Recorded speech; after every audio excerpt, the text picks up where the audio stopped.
दिसंबर आ गया है और प्रोडक्टिविटी जहाँ सुप्रीम होनी चाहिए, मेरी प्रोडक्टिविटी तो बहुत ही लो हो गई है। लेकिन मैंने कुछ ऐसा ट्राई किया जिससे मेरी प्रोडक्टिविटी भी बढ़ी और मेरी स्टडी भी।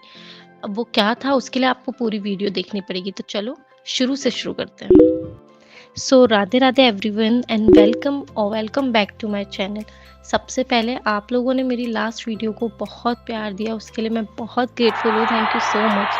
लेकिन फिर भी 90% लोगों ने सब्सक्राइब ही नहीं किया।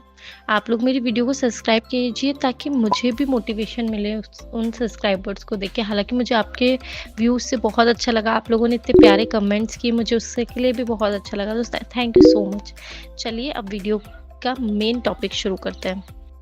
बहुत दिनों से ऐसा हो रहा था कि मुझे बहुत डिमोटिवेटेड फील हो रहा था, माइंड में इतना क्लटर लग रहा था, लेकिन फिर भी मैं स्टडी करती जा रही थी क्योंकि मेरे को लगा कि पढ़ना ज़्यादा ज़रूरी है। लेकिन आज जब ये इतना हिट किया, आज लास्ट डे था नवंबर का और मेरा लिटरली पूरे दिन में शाम हो चुकी थी और मैं सिर्फ 4 घंटे पढ़ी थी पूरे दिन से।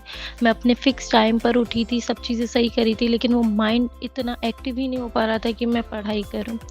मैंने सोचा कि अब ऐसे तो पढ़ने से कोई मतलब नहीं है, तो मैं उठी, मैं वॉक करी थोड़ी देर शांति से रही, कुछ अच्छे सॉन्ग सुने ताकि मुझे थोड़ा-सा बेटर फ़ील हो और मुझे अच्छा लगे।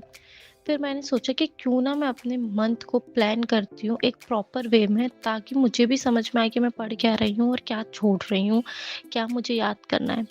तो सबसे पहली चीज़ जो मैंने करी, सबसे पहले मैंने पहले ही अपने टॉपिक्स लिख रखे थे सिलेबस में। सिलेबस तो प्रिंट था, लेकिन मैंने अपने हाथों से भी एक-एक टॉपिक लिख रखा था जिसके आगे मैं टिक लगाती थी कि मेरे को ये पढ़ लिया है और ये रह गया है।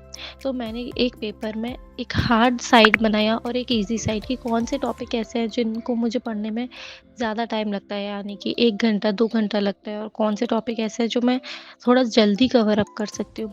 फिर मैंने उनको पूरा डिवाइड किया, मैंने काउंट किया कि कितने टॉपिक्स ऐसे हैं जो मेरे को हार्ड लग रहे हैं और कितने टॉपिक ईज़ी। जैसे कि मेरे को 60 टू 70% टॉपिक हार्ड लगे थे और 30-40% टॉपिक ऐसे थे जो मेरे को ये था कि हाँ, ये मुझे अच्छे से आता है। तो मैंने वो किया। फिर मैंने डिसाइड किया कि इतने दिनों में मुझे कितनी बार रिवीजन करना है, तो मेरा ये था कि मुझे एटलीस्ट 2 या 3 बार तो अब रिवीजन करना है इन 40 डेज़ में। पता है क्या, जब हम रिवीजन कर रहे हैं ना, तो मुझे जो मेरे साथ प्रॉब्लम हो रही है, मुझे ऐसा लग रहा है कि मैं इस चीज़ को याद कर रही हूँ, पहली बार पढ़ रही हूँ। मुझे ऐसा लग ही नहीं रहा कि ये मैंने याद किया हुआ था पहले ही। कुछ चीज़ें जो मैं आप लोगों को बताना चाहूँगी कि एक, आप अपने डेज़ को और अपने सिलेबस को, जितना भी आपने पढ़ा है ना, उसको प्रायोरिटाइज़ करो, उसको ब्रेक डाउन करो, समझो कि आपने कितना पढ़ा है कितना नहीं। क्योंकि जब आप ये चीज़ समझोगे ना, तो आप सच में अच्छे से कर पाओगे। मैं नेक्स्ट डे 9 आवर्स पढ़ पाई थी। हालाँकि 9 आवर्स भी इस टाइम पर बहुत बड़ी बात नहीं है, लेकिन वो प्रोडक्टिविटी से 9 आवर्स पढ़ना लिटरली बहुत बड़ा डिफरेंस होता है, और आपकी मोटिवेशन जो इतनी लो है ना, वो सिर्फ़ उसी से हाई हो सकती है। जब आप पढ़ोगे ज़्यादा, तो आपकी मोटिवेशन अपने आप ज़्यादा होगी।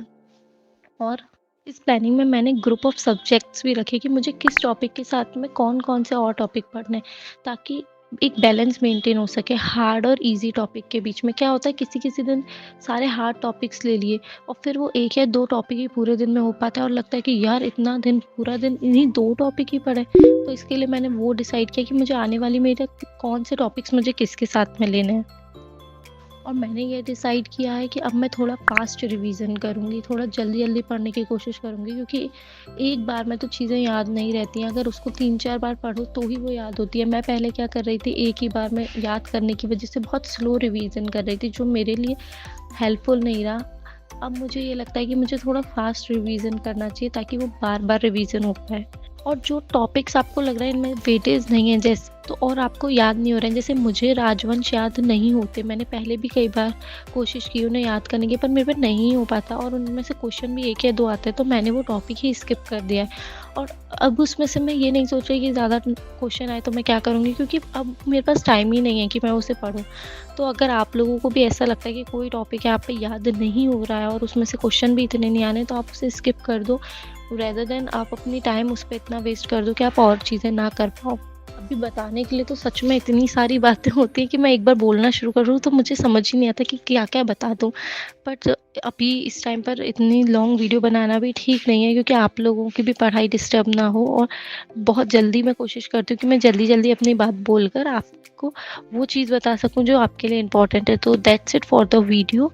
आई होप आपको मेरी वीडियो अच्छी लगी, और अगर आप यहाँ तक आए हैं ये वीडियो देखने, तो I am so grateful to you. Please do subscribe to my channel, और अगर आप यहाँ तक आए तो मुझे कमेंट में प्लीज़ बताना कि आपको इस वीडियो में बेस्ट पार्ट क्या लगी, और क्या आप बेस्ट चीज़ आप करते हो जो आपकी प्रिपरेशन को और अच्छा बना रहा है। सो थैंक यू, मिलते हैं नेक्स्ट वीडियो में।